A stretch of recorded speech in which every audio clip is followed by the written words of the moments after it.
Thanks everybody for joining this session sponsored by Future Career. Today we're focused on cybersecurity specifically. I'll introduce Diaa. Diaa is a founder and CEO of Secure One Labs. He's a visionary leader in cybersecurity and risk management with a background in transforming security frameworks and enhancing risk visibility. Diaa is dedicated in simplifying information security through innovative solutions and collaboration. As an experienced mentor and speaker, he drives advancements in cybersecurity and inspires the next generation of professionals. Diaa, welcome. The floor is yours. Thank you for this kind introduction, Ahmed. I've been blessed, and it's really been a pleasure and an honor to learn from a lot of professionals in my journey. And today I'll share with you some of these lessons and some of those great people that I came across that helped me across this journey. I started, over 20 years ago from your, bottom of the barrel, so to speak, IT, right? Help desk, got an internship with the state actually, and got a lot of experience while I was going to school, helped me tremendously boost my career. And back then, and I know this is a topic of interest to a lot of folks in cyber, which is certifications, right? So to me, as I was going through that journey and learning, I looked at certifications, not necessarily that I was hoping for it to get me a better job or a promotion. I was just curious and wanted to learn. And I figured, might as well, since I'm doing that, get the credit for it. So that's really my story with that. And I was, interested in all kinds of things related to technology, operating systems, web servers, databases. And if you're in this space, curiosity definitely can lead you to a lot of interesting places if you follow it. And that's really the journey I went on. So, moving on from the state and government work into the private sector, I was very fortunate to for over 15 years, work for one of the largest banks in the world, running their cybersecurity programs, building a lot of them from scratch, actually, through a lot of mergers and acquisitions. Some of my roles, I lived in my suitcase for 3 years, traveling around the United States and internationally, doing third-party vendor assessments. So I got, a privileged view of the situation on the ground, so to speak, and the challenges companies are facing of all sizes and industries. And I continue to nurture that along the way, education, more certifications, right? And if you look at my background and history, you'll see, operating systems, audit, ethical hacking, cloud security, wireless, Python, right? It's a very interdisciplinary field, and there's really no right or wrong way to go about learning, Ahmed. So you find yourself kind of just curious and interested in a lot of fields, and there's just so much to learn. And if you have the benefit and the opportunity to get a certification along the way, that's fantastic. If not, don't sweat it, because really the learning is out there. The days that you used to have to go to school and get a degree to learn, those are long gone. You can learn today without getting the degree. So it's definitely an advantage for those that are looking to deepen their skill set or widen their skill sets in many areas to really improve themselves as professionals and the value that they add to the companies. So thank you. I appreciate the acknowledgement and support I've had from all of my former employers, including Sunrise Banks and Wells Fargo prior to that. Being recognized in this space, it's definitely, like I said, been a long life journey, and it continues. So with that, I wanted to, emphasize the importance of the work we do in cybersecurity as business partners, right? And that's really the lens I want to talk about, just for a little bit today. How can we position ourselves to be that added value in the company where it's not an afterthought. It's not an impediment to progress. We're not the naysayers, right? We're not going to hold you back. We're definitely the taking the partner approach from a security lens has been challenging for many, many reasons. As much as I want to share with you experience, I'd love to hear back from you also as well. Questions, obviously, please bring them in. This is always an interesting discussion and topic and near and dear to my heart, where you're a security professional or IT professional, you're building these relationships and cultivating them around the company. Who are you forming alliances with? How do you interact? How do you meet? How are you selling your ideas, right? How are you getting synergy? How are you getting alignment? How are you being thought of as that value added partner that they want you at the table, right? And that really is a transformation from a reactive kind of thinking to a proactive kind of thinking. So you need to make that transition first inside your head before you try to sell it to anybody else, right? That means getting plugged into project management, for example, right? Knowing what's coming into the company and what businesses are sponsoring it and what value is this going to bring back at the end of the day, right? Because remember, without the business, there's no need for security, no need for IT, no need for anybody, right? So just to keep that in mind, like you're there to help the company do what it needs to do in the best and most secure way possible, really, right? As an enabler, giving them the facts, giving them the information they need. But the beautiful thing about cybersecurity, if you think about it deep at the core, it's agnostic. You can work in any industry, healthcare, education, finance, right? The concepts and the core of cybersecurity is the same. So if you get into it as a trade and perfect it and work on it, that gives you a big advantage in terms of your flexibility and agility in having opportunities in multiple industries, whereas other positions are not like that. So yes, the domain itself, and when I say domain again, education versus healthcare versus finance, there's always a learning curve, and even within the same industry, when you move around, there's always going to be a learning curve.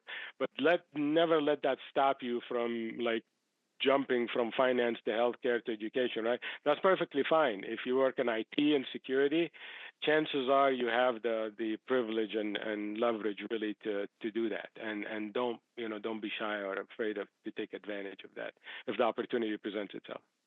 Cool. So I think maybe if you want to maybe spend a few minutes discussing about how to transition from university to cybersecurity role, what would be the best focus time in like certifications or maybe knowledge or experience or internships that folks can jump in.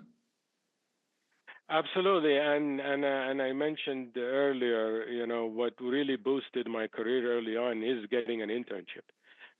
So that was the local state. You can check your local government, look at certain opportunities that may be available for you. I definitely did and took advantage of it, and it changed my life. So, definitely that's one way.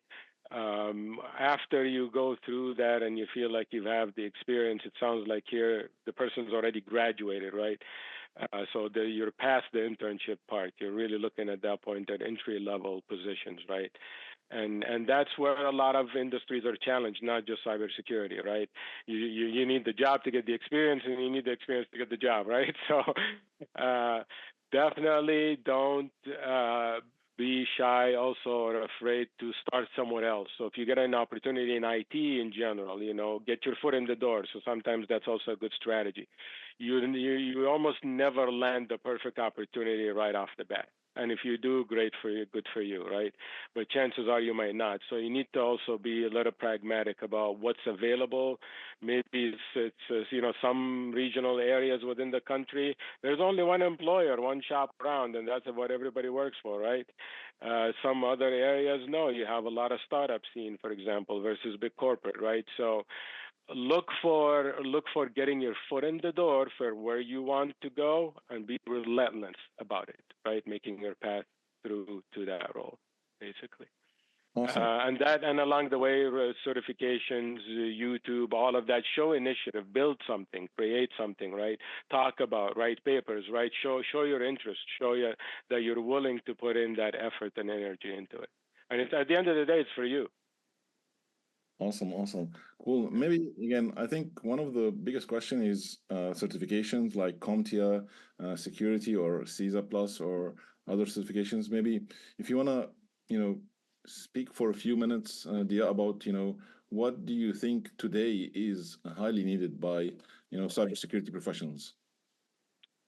Yeah, for sure. And that's a broad question, so I want to take it more from a little bit. Let's start with a very technical view, okay? Ethical hacking, for example, comes to mind when people think about cybersecurity, right? So this is where you see certified ethical hacker, CEH plus. There's also a company, Offensive Security, that makes Kali Linux, which is really the de facto standard for penetration testers and hackers that they use.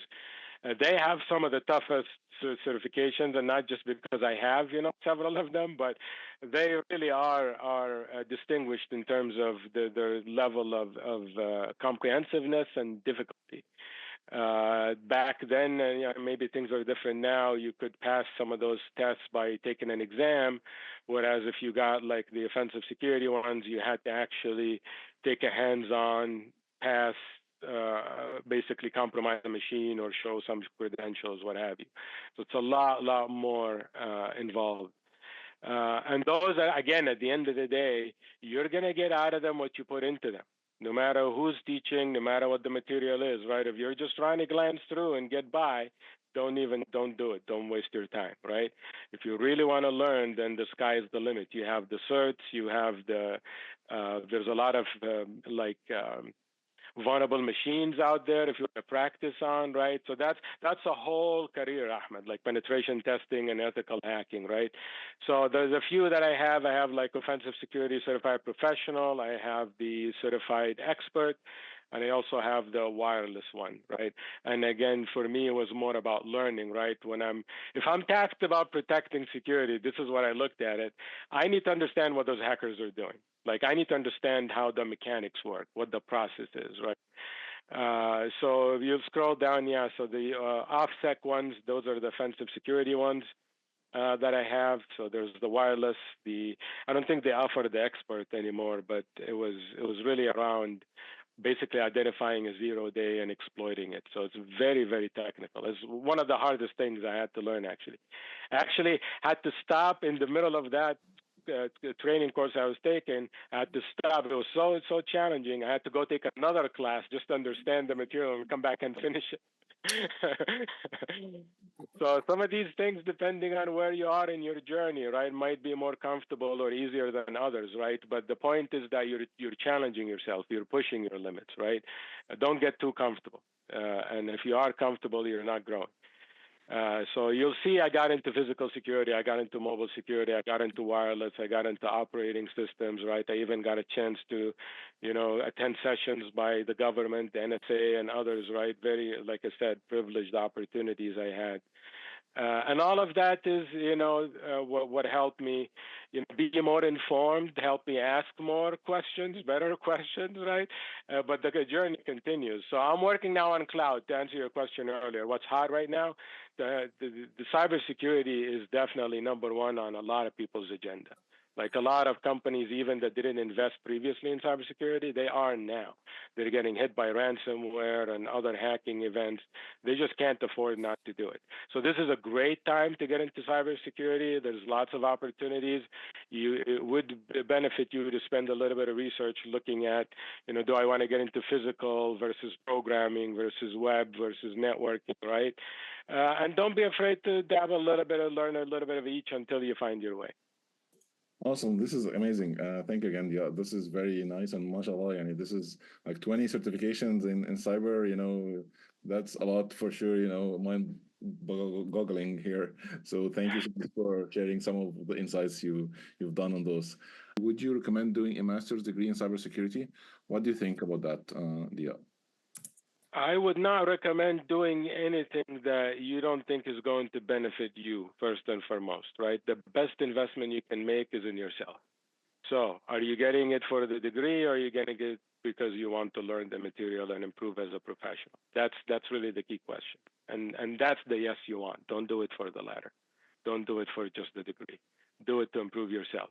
So, if you ask me to answer your question directly, yes, I got my master's also, and I'm working on my PhD as well. And that to me is again part of my commitment to being a lifelong learner.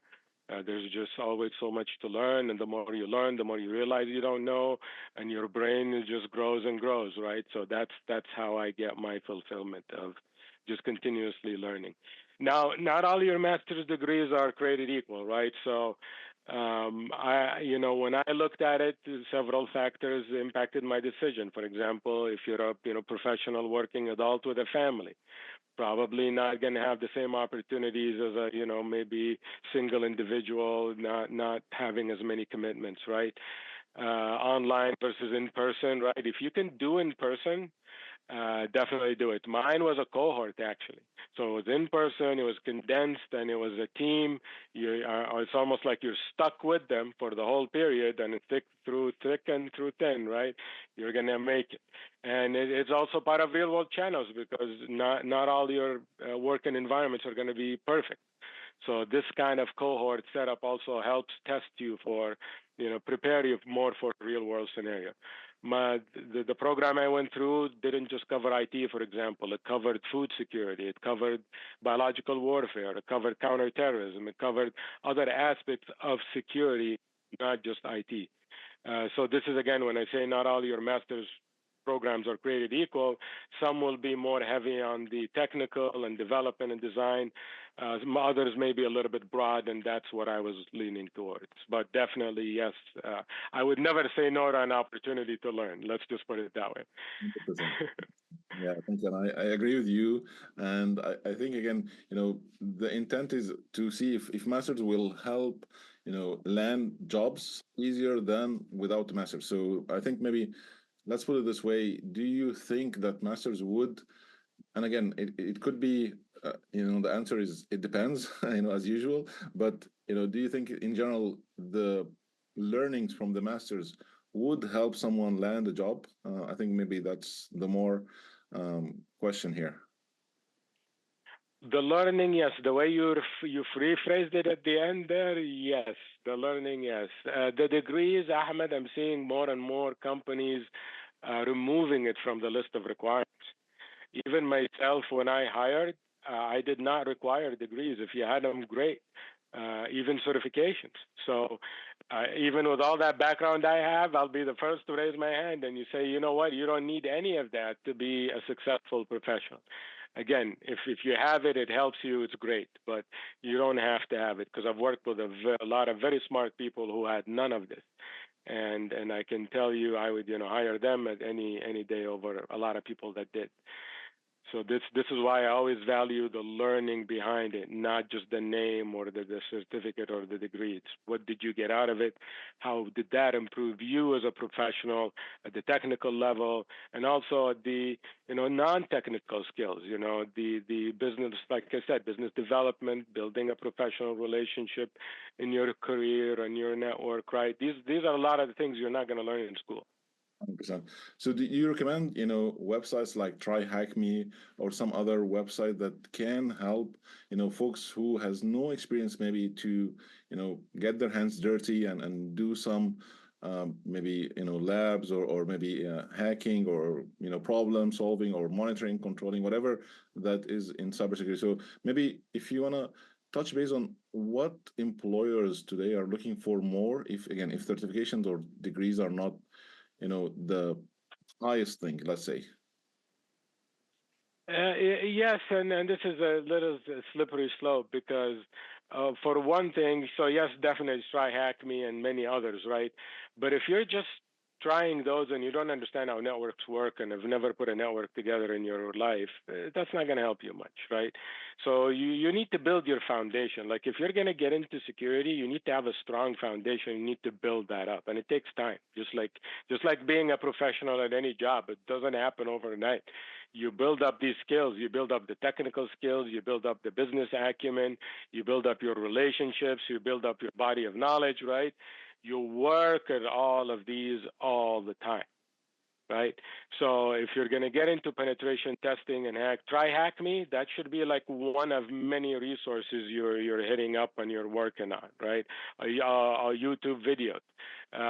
Take professional training, set up your own network, your own vulnerable machine, right? There's even one called Damn Vulnerable Web Machine, right? One of the software packages. And for anybody who's interested, by the way, I have tons of resources I can share with you, Ahmed, later about a lot of these websites that do that.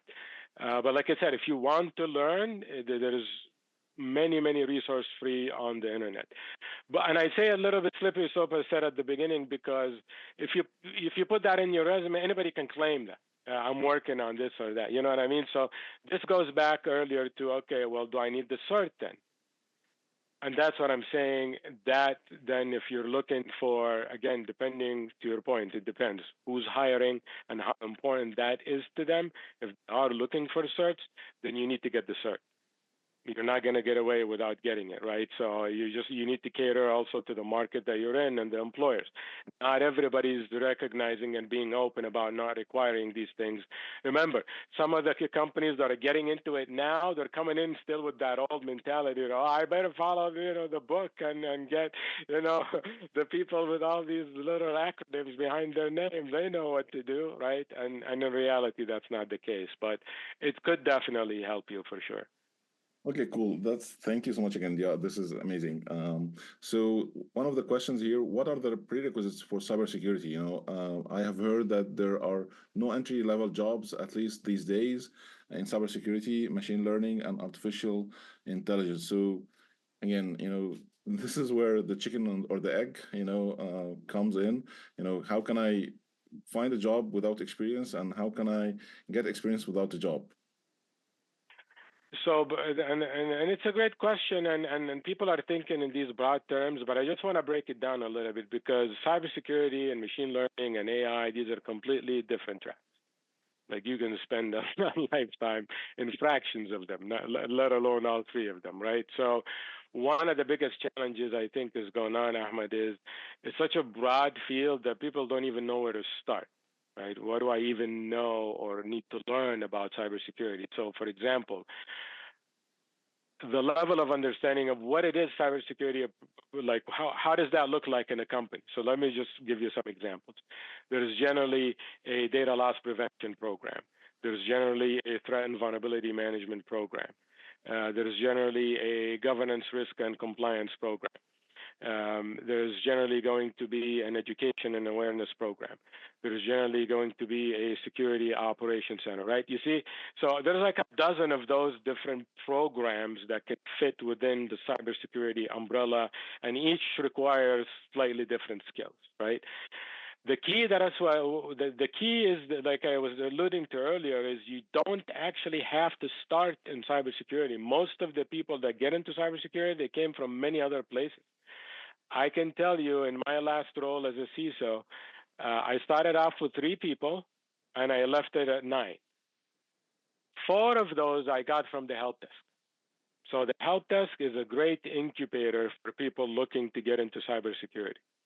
Okay, that's what I said. It may not be the perfect job for you, but you almost need that skill set before you make that leap of faith, because there you're going to learn about the different systems, you're going to learn about the different processes, what department in IT does what, right? So it's actually a good learning opportunity for you to base that foundation, like I was saying earlier, and then move into more specialization like identity and access management or threat and vulnerability management, things like that. So that would be my recommendation. If you can get into a help desk position and try to make your way through that. But don't just sit around and wait for it to happen.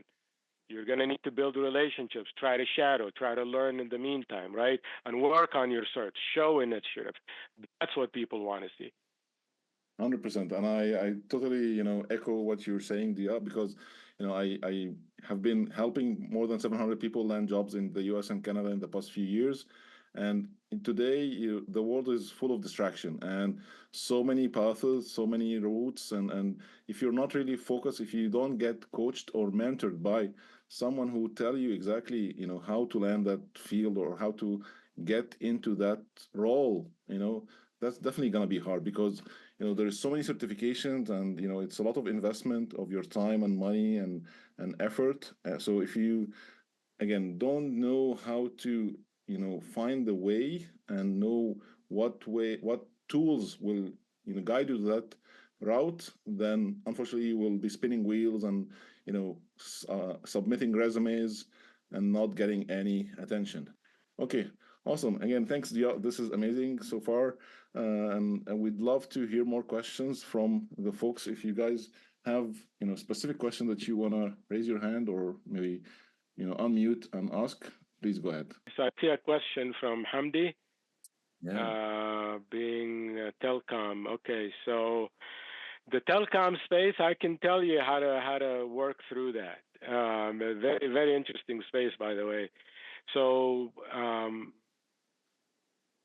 if you think about like a lot of the critical infrastructure, okay, so this is also a part, Ahmed, of cybersecurity that doesn't get a lot of attention, which is the industrial control systems and the critical infrastructure. So think of your power grids, think of your telecoms, think of your manufacturing, your pharmaceutical, right? All of these big, gigantic, factories and the systems that run them, right? The bad news is a lot of that stuff was set up in the 60s and 70s, right, with almost no security in mind at all. And this is what's running critical infrastructure, and a lot of that stuff is vulnerable. And that's so this is the OT world, operational technology, not IT. It's a different mindset. Those worlds mostly clash actually because they think about risk and security from a different perspective. IT is more focused on the robustness, the confidentiality of the information. OT is more focused on availability. I've got machines running. You can't take this thing down even if it's got viruses on it, right? So that's the mentality, right? So telecoms come from that space, the industrial control system, the transatlantic key vault, and I happen to review some of the big the telecom providers, and I understand the operations very well, so I can tell you they have a lot of that stuff going on. So there's definitely cybersecurity in telecoms as well, right? There's data writing on these networks. There's systems and applications they provide to their customers, right? So leveraging your background around that, if you can extrapolate that, so to speak, to get into the industrial control system piece, that's also a very interesting space. And that's, look up things around critical infrastructure in the United States. That's a very large market as well, and like I said, very, very rarely tapped. There are really good courses actually by the Department of Homeland Security around ICS is the common term you'll hear, industrial control systems. There's some free courses. I got lucky. I got into an in-person one by sheer mistake, trust me, man. But I ended up for a week in Idaho National Labs, basically learning with the other Certs from other countries. So CSERT is like your cybersecurity operations center for that country, the ones that defend basically against cyber attacks. This happened to be a training session for the international community, and I didn't know that when I applied, so I got rejected, right off the bat. But then 2 years before, they emailed me. They're like, "Hey, somebody canceled. Do you want to come?" So I was, on the first flight, and it was an experience of a lifetime. So another space to get into is industrial control systems if you have background in that area. Awesome. Thanks, Dia. I think there's another question. Amy is asking, I have worked in technical support with Apple, but now want to get into cyber. I have done aerospace engineering and want to get into cybersec in aviation GRC. I have the basic CC certified in cybersecurity by Isaac 2. I'd gotten into program that prepared through SANS for GSEC and GFACT, but felt it was too expensive as first step. What past certification would you recommend? Maybe computers sec or cyber SAS? Should I also go for an ISO 270? Yeah. CISA, I think you mean to say, is the Certified Information Systems Auditor. That's from ISACA. I do have that one. That was a good one from an audit perspective. On the GRC, if you recall my profile, the first two that actually show up on there are from an organization called OSEG. So OSEG, and they actually have a body of knowledge. I think they call it the Red Book. So get that, and that is free. Get it. But they have two certifications: GRC Certified Professional and GRC Certified Auditor. OSEG is an advisory board on a lot of the standards that are being driven in that space, basically around GRC, and a lot of big companies are adopting that. So this is a very good resource if you want to understand that space. And those certifications are very reasonable, actually very cheap compared to SANS and other ones. And I do agree some of those prices are just ridiculous. The ISO one, I also have that. I love that training too. There's the ISO lead implementer. I got the lead auditor one. The implementer might have been just fine, but it was a good opportunity. I think some of these courses is like 4 days, and then the extra day you get the lead auditor one if you stay. So I'm like, might as well. But it's definitely a very, very important body of knowledge to learn. We used actually, when I told you I traveled and did assessments, we used ISO 27002, 133 controls. So every company that was assessed was put through all these controls. So if you understand that as a security professional, you actually have a good grasp of all these security controls. That will put you in a very, very good position in terms of being able to provide informative guidance and advice to your business partners. So I highly recommend it. NIST is king, by the way. This NIST is out of the question. So you have to learn NIST, and you have to learn ISO, and you have to learn CIS if you're in cyber. These are not optional, by the way. These things you have to learn, and you have to learn about a lot more of those too, HIPAA and SOX and GLBA, right? Basically, again, if this is going to be your trade and profession, this is what you put your mind towards. You start learning and exploring everything around it. The people you will meet in your life will likely just give you glimpses of it and little bits and pieces. You're going to need to take all that in, put it together, and continue to grow it, right? Awesome. Thanks, Diaa. Again, very insightful. And Amy, thank you. As you're waiting for questions to come in here, Ahmed, one other area that I want to shed light on, also related to the GRC, and that is the intersection of cybersecurity and risk management.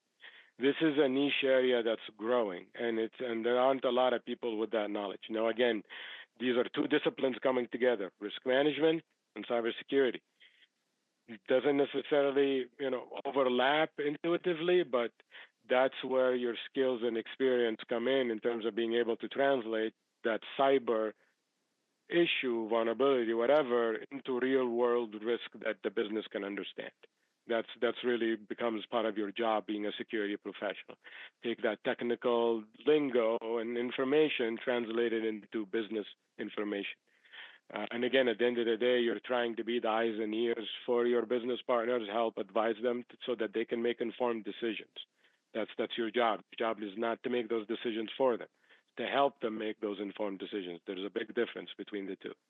Okay, so as you think about that, this also, the good news about this, you can come at it from different areas. So companies, for example, might have a third-party risk management program. So corporate risk is another angle, or corporate audit, where I've seen people get into security. By the way, I've seen people get into security from all kinds of places, from development, from help desk, from audit, from industrial control systems, right? Everywhere. That's why I'm telling you 100%. There's no one right or wrong way to get into it. Get your foot in the door where you think there's opportunity and work your way there. Might take you a while, but I guarantee you, if that's all you're thinking about and that's all you're doing, you're going to get it. Okay? So really, it's just being persistent and waiting. One of those internships, Ahmed, I waited a whole year. There was no opening. I waited. And I kept applying, and I kept applying, and I kept waiting. Again, today it's very hard to land an interview by itself, and I've been seeing this with the people I'm coaching, and once you adjust your resume and LinkedIn to speak to one profile that the market needs, and you really have the keywords that the market is asking for, then you start to getting interviews. And again, employers or hiring managers, when they read your resume, if they don't see experience enough that motivates them to speak with you, they will just go next. So if you don't really put the time and effort, as Dia is saying here, to learn, how to be the best person in that role, definitely they will just go to the next person, and the competition is so high. Okay, can you recommend a roadmap to follow for getting started? Maybe that's a question for you, Dia, more than. That is a tough one. I would say it depends on where you are in your journey. Somebody starting from scratch is going to be different than somebody who already has a background in one of those areas, right? So I would say figure out where you are in that journey. That's first and foremost. Like position yourself, right? And then the roadmap, obviously, you have an endpoint in your life, right? What are you imagining? What are you envisioning? Do you see yourself a project manager in cybersecurity? Do you see yourself running a security operations center with big screens on the wall and hunting threats down? Do you see yourself, for example, doing audits and security assessments, being out on the road, right? Do you see yourself doing consulting, right? So this is what I'm saying is most of us tend to be naturally good at one thing or another, right? I would say try to first and foremost leverage what you're good at. Trust me, it's going to save you a lot of headache down the road if you can work it that way, right?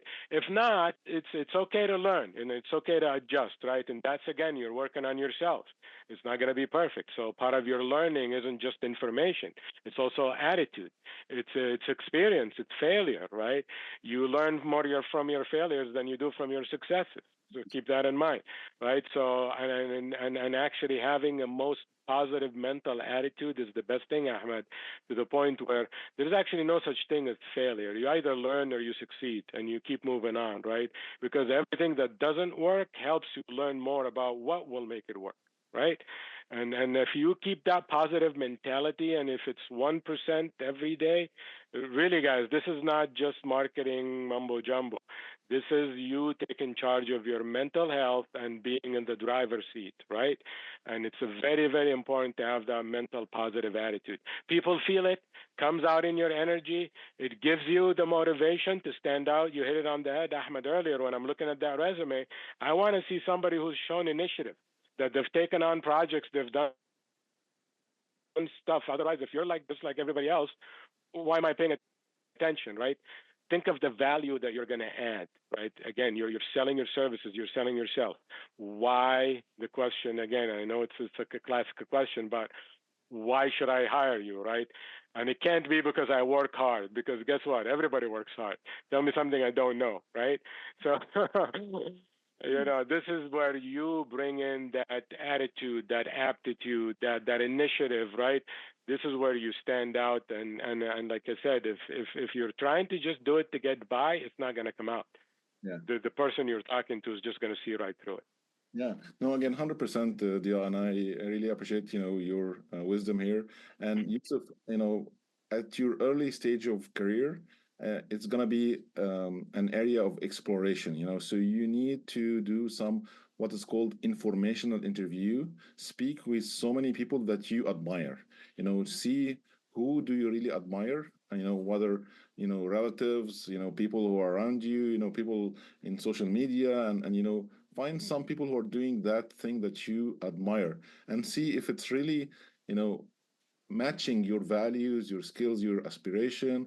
And then if that's the case, then you find your way. So I totally understand where you're coming from, and I understand this is sometimes hard for you to know which way you should go, but you don't need to reinvent the wheel. Again, there is people who already found their way, and they have done the certification or the experience related to that way. So you just need again to follow their footsteps in that area. And then once you put your leg on the door, as they say, you can then start to get into a new area that nobody maybe reached before, depending on again your motivation, your aspiration, your knowledge, and discovery.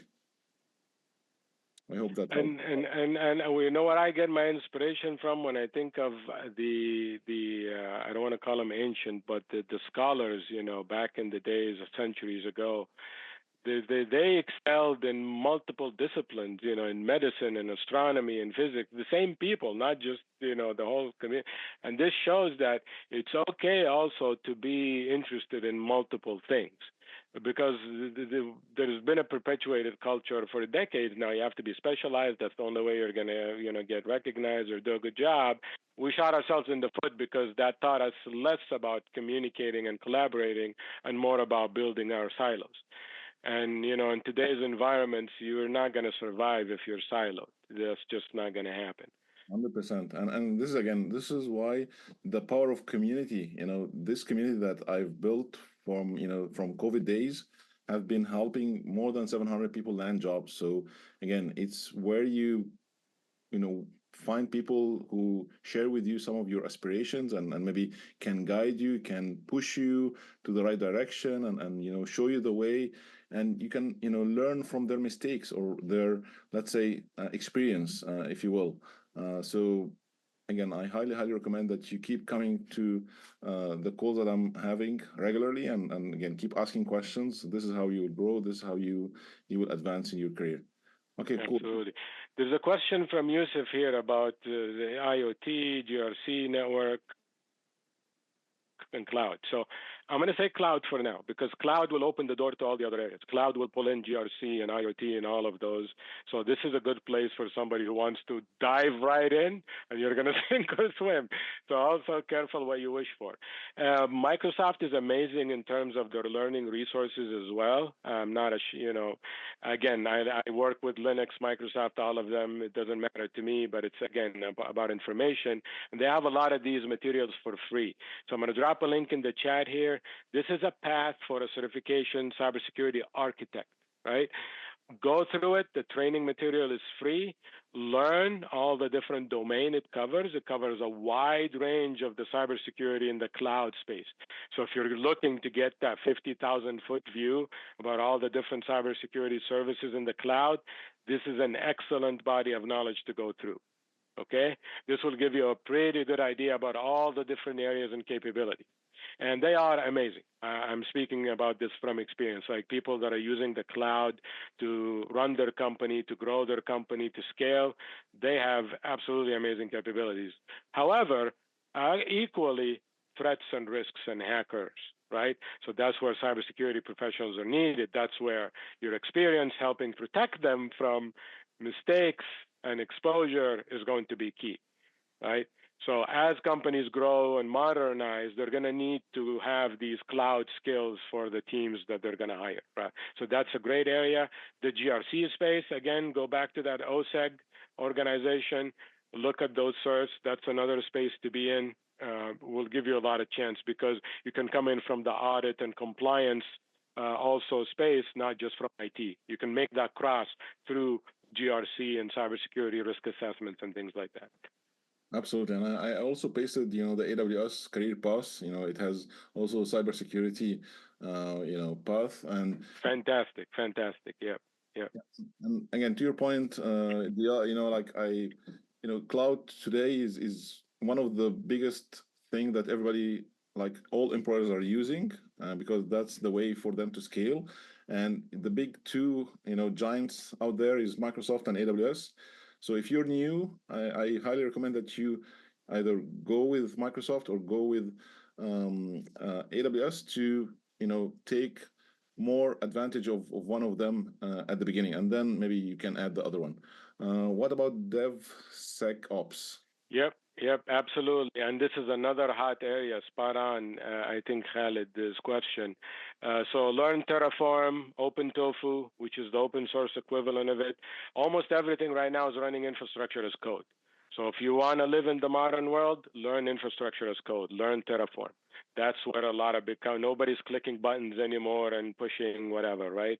People are creating their infrastructures using structured code, structured files. That's where everything is moving.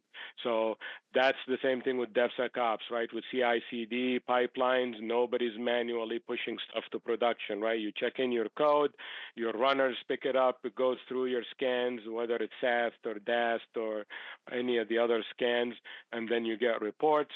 So that space is also companies that are maturing are getting into that space, because DevSecOps also is not something that, even though companies may have the capability, they may not have the program or structure. So you may have to build it actually. So you could be in a place where you could be the one say, hey, this DevOps idea, why don't we take it a step further and embed security? Because that's the whole point, recognizing the partnership and overlap and support of the entire infrastructure. So it's not just developers and operations, also security is part of that group. Awesome, thanks. Yeah, another question. I think it's very important. I love coding myself. I code in Python. I know half a dozen other languages. It could be just me, but I wrote code to solve problems. So to me, it's another tool you have. Doesn't make me a programmer or less of a value. Absolutely not. It increased my value because I had other tools that people in my position did not, because they were more business oriented. So yes, it's another tool. If you think it's going to help you, learn it. I highly recommend Python. It seems to be the most versatile language. A lot of the AI and machine learning stuff is built on Python, runs on every operating system.